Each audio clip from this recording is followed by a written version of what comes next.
Neste momento, Deus, através desta emissora, leva até você mais um programa de fé, com mensagens, hinos e orações a seu favor.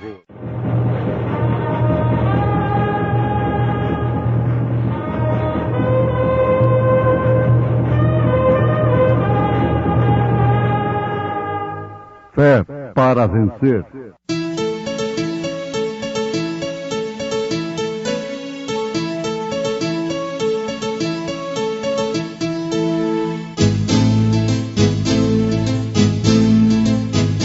Mensageiro Deus enviou seu profeta, seu profeta Este som de alarido retumbando está, retumbando está. E as águias de Deus já voando estão, já voando estão. William Branham foi seu nome e Deus foi com ele, e Deus foi com ele. E a coluna de fogo sempre lhe seguiu, sempre lhe seguiu. A palavra ele pregou, com fidelidade. E o anjo lhes disse: Não temais, porque eis aqui vos trago novas de grande alegria, que será para todo o povo. Pois na cidade de Davi vos nasceu hoje o Salvador, que é Cristo, o Senhor.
Muitas são as declarações nas Escrituras Sagradas do próprio Deus, do nosso próprio Senhor Jesus Cristo,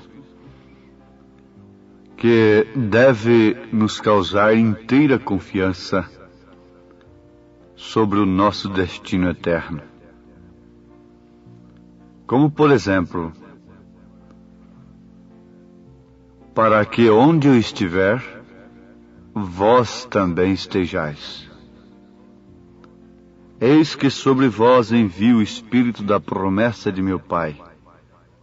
Ficai, porém, na cidade de Jerusalém, até que do alto sejais revestidos de poder. Na casa de meu Pai há muitas moradas, e eu vou vos preparar lugar. Se não fosse assim, vou-lo teria dito. Amados, tantas outras expressões, declarações de Jesus Cristo, como no caso desta, eis que sobre vós envio a promessa de meu Pai. Ficai, porém, na cidade de Jerusalém, até que do alto sejais revestidos de poder.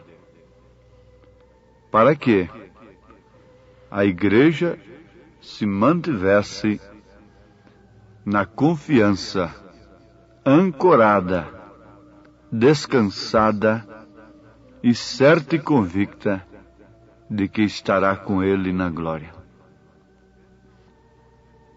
Ele não foi o único beneficiário de sua ressurreição, mas fez a outros participantes desses benefícios. A ressurreição de Jesus Cristo nos faz beneficiários dela. Nela, nós temos a convicção de que também o sepulcro não nos deterá. Ele veio para redimir, ou seja, para vivificar as sementes predestinadas que Deus viu desde antes da fundação do mundo. E Ele pôs os seus nomes no livro da vida do Cordeiro. Essas sementes se encontravam aqui na terra, sem a mínima esperança. Mas Ele veio, não só para ser uma bênção, mas veio também para repartir essa bênção com toda a semente predestinada. Agora, se a semente não houvesse estado sobre a terra, não poderia ter vivido. Tinha que estar sobre a terra e também tinha que germinar. Não importa quanto tempo se mantenha em trevas, quando o filho brilhar sobre ela, então brotará. Não importa quanto tempo nós tenhamos vivido no pecado, no lodo, não importa quanto tempo Maria, aquela perdida, Maria Madalena e outras, estiveram no lodo, na escuridão.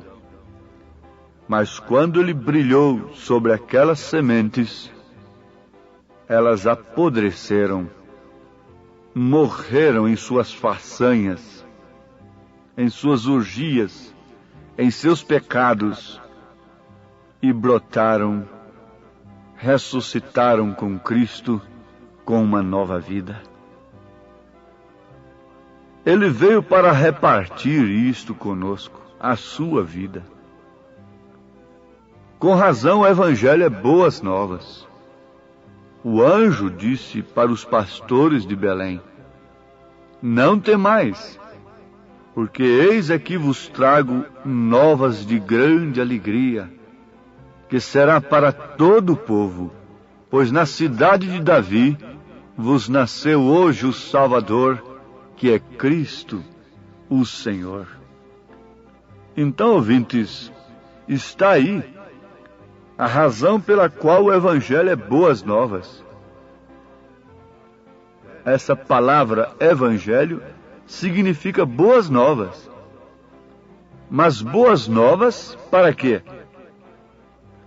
Se um homem morreu por nosso bem, essas são boas novas. Se Cristo nasceu, essas são boas novas também para nós. Porém, jamais houve notícia como esta, de que aquele que fez a promessa, agora a havia confirmado. A promessa de que ele vive para sempre e que tem conseguido as chaves da morte e do inferno. Todas as trevas foram desarraigadas. Já não havia mais trevas. Já não havia mais nenhuma pergunta, nenhuma especulação, nenhuma dúvida em suas sementes, em seus filhos, naqueles que creram nele em vida. Todas as trevas foram desarraigadas. Portanto, não havia mais trevas, porque o Filho havia saído do sepulcro. Então, se ele morreu por nós, são boas novas. Se ele nasceu por nós, são boas novas. Mas e se ele ressuscitou por nós? Essa notícia coroa todas as demais. Sem essa notícia, as demais não teriam nenhum valor.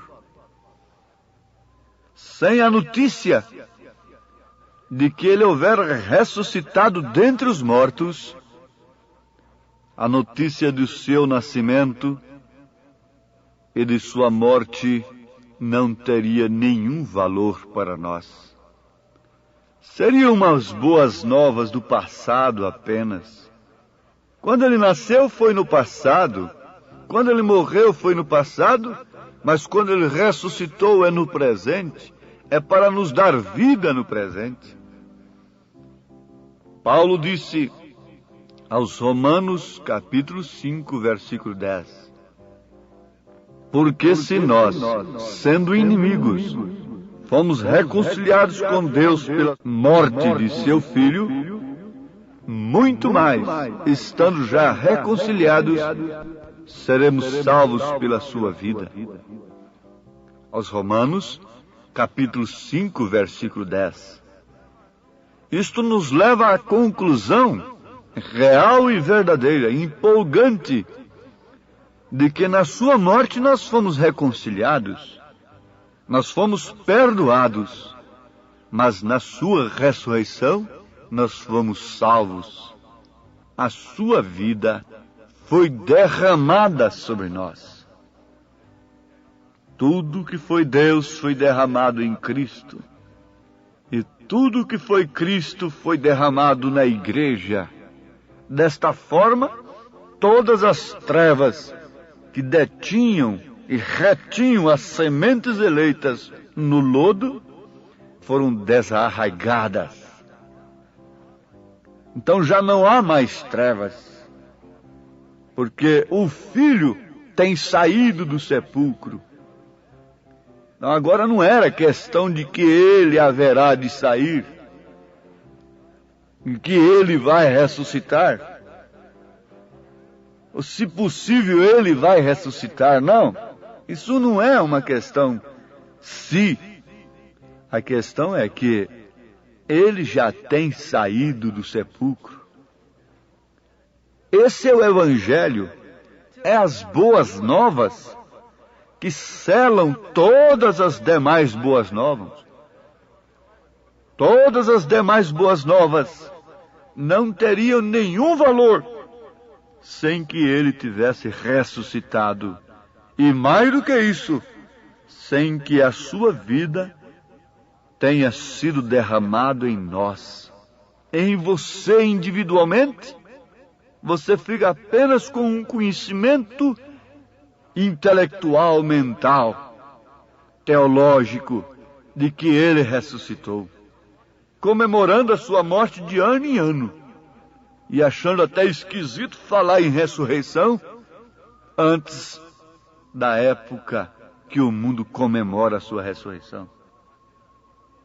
Mas se a sua vida, essas boas novas têm vindo à sua alma, ao seu espírito, decida o seu coração, então essas boas novas te consolam.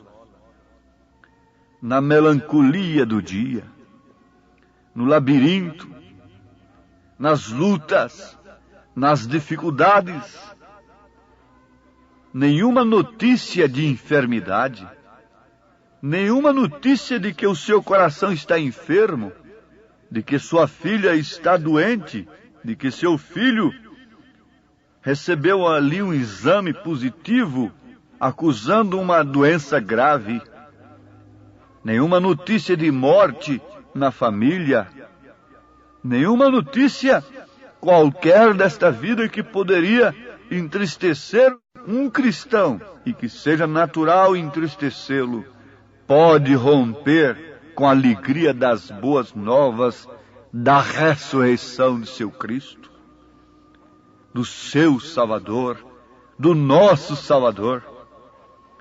Essas boas novas são consolo eterno para a Igreja de Cristo. Ele ressuscitou. Ora, quando o profeta de Deus, nesta era, estava sobre sua filhinha moribunda, com a sua esposa morta no necrotério, Satanás trabalhou com o homem exterior dele, dizendo: onde está o seu Deus que tem curado os outros, que tem curado cancerosos e demais coisas, e que não pode agora salvar sua filha? Lá está sua esposa morta no necrotério. Até que a estaca lá de dentro, que alimentada pelas boas novas da ressurreição, surgiu e disse: Satanás, vai-te. Ele deu, ele tomou. Foi ele quem deu, foi ele quem levou. E quando estava para sepultar aquelas duas queridas sua esposa e sua filhinha, ele disse: há uma tumba em Jerusalém aberta, vazia, testificando que também um dia esta tumba será aberta. Ali estava o consolo sobre toda a morte. É o consolo da ressurreição dos nossos queridos. Por isso São Paulo disse na primeira carta aos Tessalonicenses, capítulo 4, não quero, porém, irmãos, que sejais ignorantes acerca dos que já dormem, como os demais que não têm esperança. Isto é porque as boas novas da ressurreição ecoou em suas mentes apenas através de uma tradição religiosa. De ano em ano eles comemoram a ressurreição de Cristo. Isso é uma coisa simplesmente tradicional de uma religião. E por isso eles não conformam com aqueles que partem, porque também não têm certeza do destino deles. Mas Paulo disse à igreja, aos eleitos, cujas boas novas da ressurreição passou de suas mentes, entrou em seus corações, penetrou em suas almas. Que a essas alturas o nosso corpo terreno não passa de um sepulcro. Aí dentro está Deus, e Deus não ficará dentro desse sepulcro. Ele tem que se manifestar, ele tem que romper com essa natureza terrena. Estas portas têm que ser abertas para Cristo se manifestar ressurreto em sua vida. Não quero, porém, irmãos, que sejais ignorantes acerca dos que já dormem, como os demais que não têm esperança. E por isso começam a recomendar almas, etc, etc. Onde já se viu isso, existe uma crença tão comum no mundo hoje, que a pessoa prefere uma doença que fique purgando muito tempo na cama, para quando se reencarnar, vir num corpo mais feliz, mais rico, com menos sofrimento. Oh, que falta de conhecimento de Deus! Como Deus desse século tem cegado o entendimento desse povo para não compreender que Cristo não nasceu em vão, não morreu em vão e nem tampouco ressuscitou em vão. Ele ressuscitou para que sua vida fosse derramada sobre nós. Na sua morte temos o perdão e na sua ressurreição temos a vida. Tudo que foi Deus foi derramado em Cristo, e tudo que foi Cristo foi derramado em sua igreja. Em sua igreja. A sua igreja não tem princípio.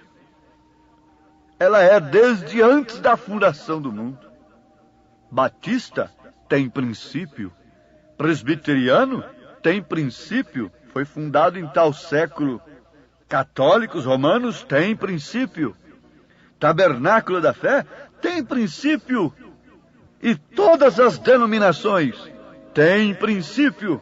Mas cristão não tem princípio, por isso não terá fim.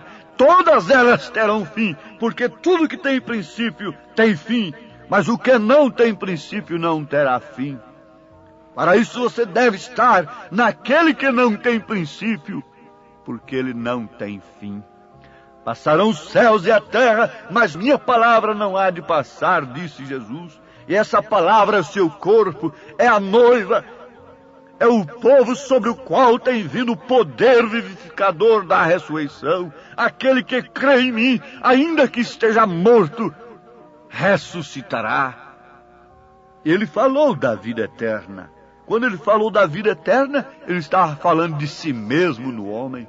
Ele estava falando de si mesmo na mulher. Ele estava falando de si mesmo naquele defunto que estava cheirando mal naquele sepulcro. Oh, mestre, eu creio que ele ressuscitará, mas no último dia.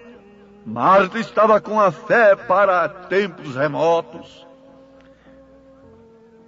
Mas ali ele chegou e a parte humana falou com o pai, e logo o pai que estava nele fazendo as obras disse: Lázaro, sai para fora. Ali estava o poder da ressurreição, sobre o qual a igreja está edificada. Dá-me vontade de gritar, de saltar muralhas dogmáticas, saltar credos e dogmas com esta verdade, atravessar as tradições, perfurar estas rochas com a dinamite do Evangelho e levar água para a mulher samaritana, para você que está clamando por uma coisa real e verdadeira, pela vida de Cristo em sua vida. Mas se o Espírito daquele que dos mortos ressuscitou a Jesus habita em vós, aquele que dos mortos ressuscitou a Cristo também vivificará os vossos corpos mortais pelo seu Espírito que em vós habita. Não pelo credo que em vós habita, não pela doutrina de A ou de B que em vós habita, mas pelo seu Espírito que em vós habita. Eu creio que todos os filhos de Deus se encontram nesta hora com as suas entranhas abertas, com seus corações abertos, e como Maria dizem para este anjo, para esta mensagem nesta hora: cumpra em mim segundo a tua palavra, manifesta o Cristo ressurreto na minha vida, ó Pai. Em nome de Jesus Cristo. Amém.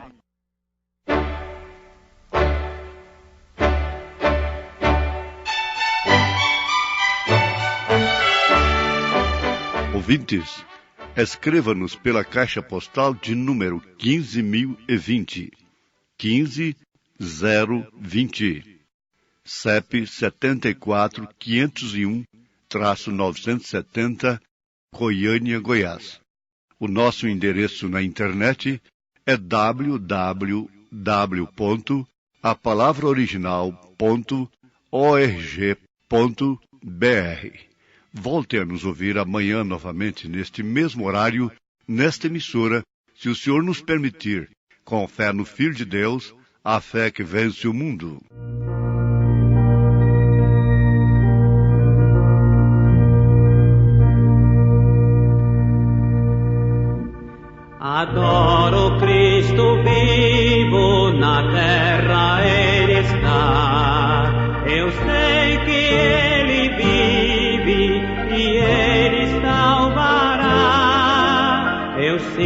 a sua graça, eu ouço a sua voz.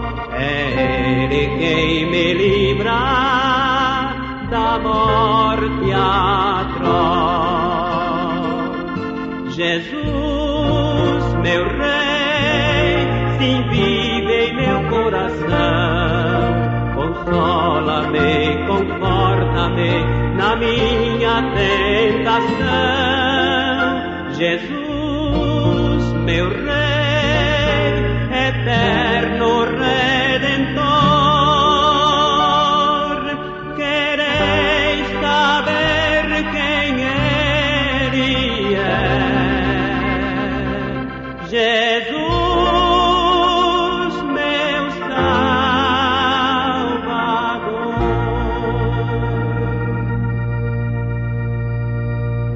Jesus, Senhor e Mestre, por mim morreu na cruz, ressuscitou dos mortos e dá-nos paz e luz. Eternamente vivo, para sempre reinará, e quem crê nele vive e viverá. Jesus, meu Rei, sim, vive em meu coração. Consola-me, conforta-me na minha tentação. Jesus, meu Rei, eterno Redentor, quereis saber quem Ele é? Jesus, meu Salvador.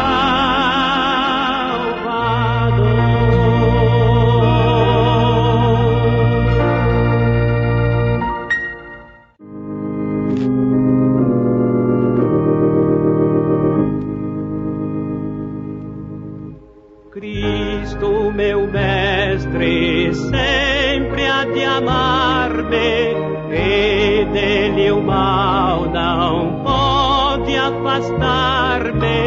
Deu sua vida pra me salvar.